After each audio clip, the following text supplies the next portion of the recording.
We're in the middle of nowhere, literally out in the sticks, but whoever was the top dog last year, you want to try and beat them. Can a shop far away from everything win Resto Modding's top prize? Nobody likes losing. Being first is what you want.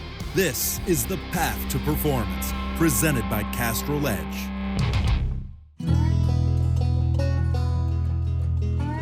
Being born and raised in Rapid City, South Dakota, you know, it's still a small town vibe. It's growing rapidly. We still have the Black Hills, which they're beautiful. I mean, Mount Rushmore's 30 minutes away. There's a lot of lakes, a lot of fishing. When you go to a big city and then you come back here, it really makes you appreciate what Rapid City's about. I'm Tyler Nelson, owner of Revision Rods and rides in Rapid City, South Dakota. So how I kind of got started in the car world was when I was 14, there was a show called Rides. And after watching the TV shows, my dad had a truck that was actually, would have been his grandpa's truck. It was a 69 C10 long box of all things. And I told him, hey, we should redo this and this could be my high school vehicle. So that's what we did, but it wasn't like we had a clue what we were doing. I mean, we were cutting rockers off, welding rocker panels on without even fitting doors. We didn't know any better. And I still have the truck to this day. It's not pretty by no means, but it means a lot to me since that was kind of my dad and I's kind of first connection we had growing up. I remember it would have been sophomore year, Wyotech, the school for automotive related stuff, sent a rep to Central High School here in Rapid. And from that day on, that was what I was going to do. So I ran a shop here in Rapid, and after 10 years of doing that, just kind of hit the end of the road. And my wife, at that time, we were just dating, and she was just pushing me like, you can do this. And we just took the leap to start our own shop. When Ty and I met, I owned a gymnastics business. So I knew what it was like to build something for myself and create what you want to create. And so we were at a crossroads. So I just said, write down what we need and let's start pricing it out and let's see if we can make it happen. So I definitely, I pushed for the business to be open. So I just saw everything that he was doing and it's like, let's do it for yourself then. How we kind of came up with the name Revision Rods and Rides was when these cars were all built years ago, they had a vision because they had designers back then. Well, we're just trying to redo what their vision was, just with the modern look of today's technology on them. We said from day one, we wanted the shop to feel like a family.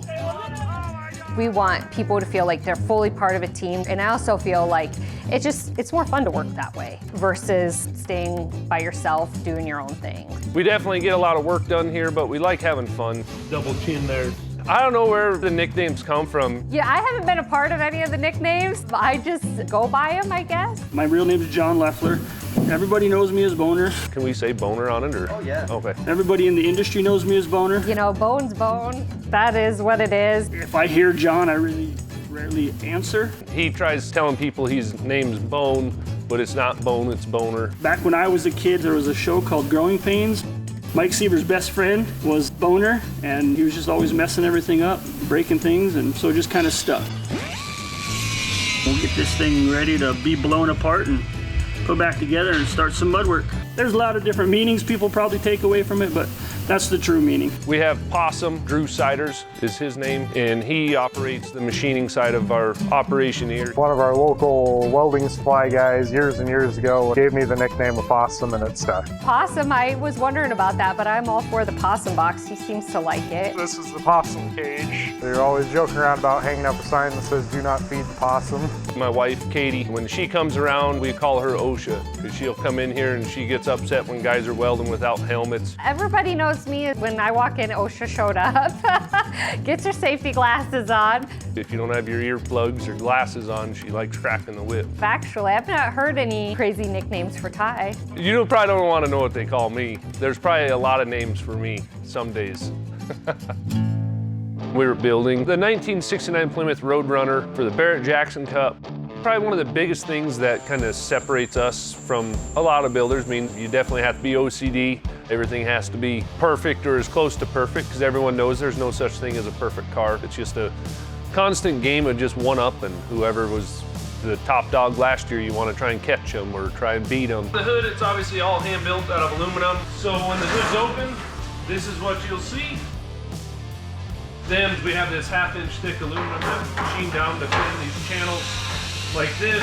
That will all be welded in, so the whole hood's actually going to be super lightweight still, but super strong.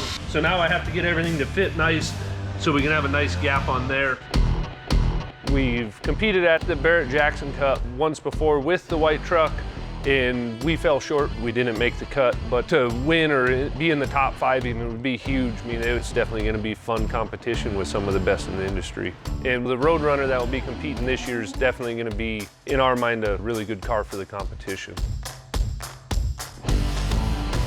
So here at Vision, we try and do more cutting edge stuff, a lot more modern looking appearance-wise on cars. Well, in order to achieve that, you have to use modern technology. For instance, on like the exhaust tips on the Road Runner, the bumper was already built, the exhaust was already out the back, but we had to have a tip. So then Possum can go in, he'll 3D scan it. The 3D scanning really creates a pattern that we can use to start with a base design. It gets us close enough that by the time we do our first 3D print, we're fairly certain it's going to fit. We're in the middle of nowhere. We're in South Dakota. We're literally out in the sticks. We used to always outsource, like a lot of shops do, all their one-off parts. Well, now you're at their mercy. It might take them a week to machine it. It might take them 6 months to machine it. Well, all that does is holds up the production side to try and get these cars done.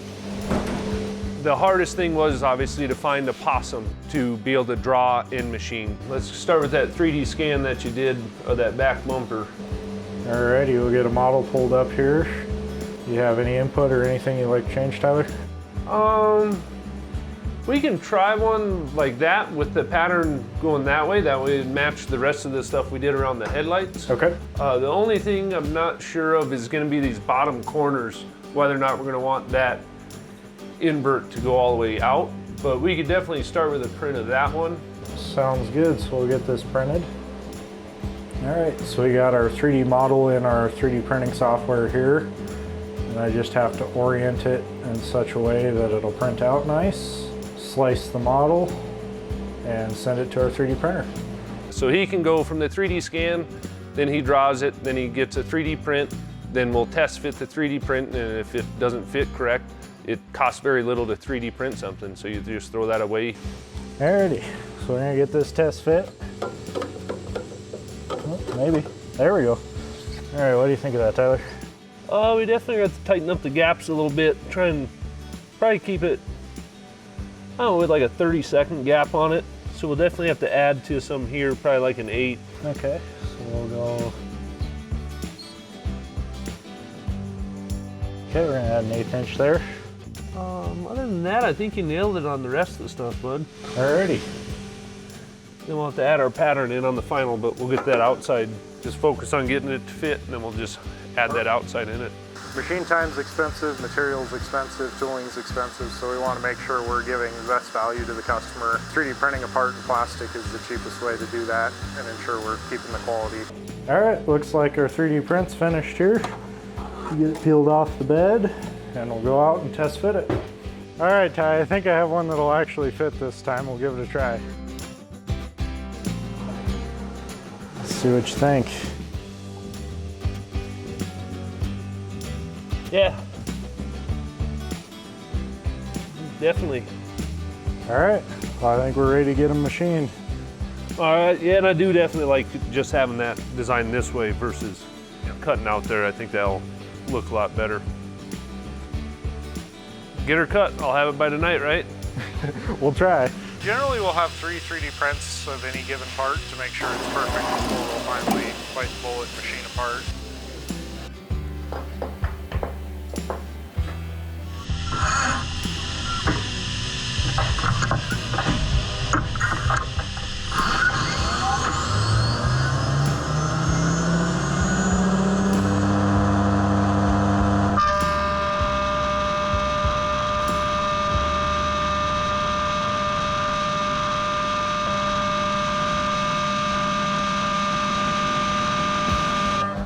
Well, it looks like CNC just finished up our part. So we're gonna go ahead and pull it out. This is the exhaust tip for the Road Runner, the first machining operation. So now we gotta pull it out, bolt it to a fixture, and finish our second op. I know you have to have money, but also I like having equipment as well. And Katie and I kind of sat down and ran the numbers. and she's more the numbers person. One of the best pieces of advice I remember, every square foot in your shop needs to make you money. And so I feel like when we don't have to send as much out, then we just benefit and the guys can keep rolling on things. The cars can keep coming in, we can keep customers happy, timelines can stay as on schedule as possible. My wife, Katie, you know, she's supported me this whole time and really pushed to get me to be where we're at today just by more or less just telling me you can do it. Like there's nothing holding you back. I'm glad that we had these years to build. You know, Ty's been busy, the whole shop's been busy. And so now it's kind of like, all right, we did this for our family.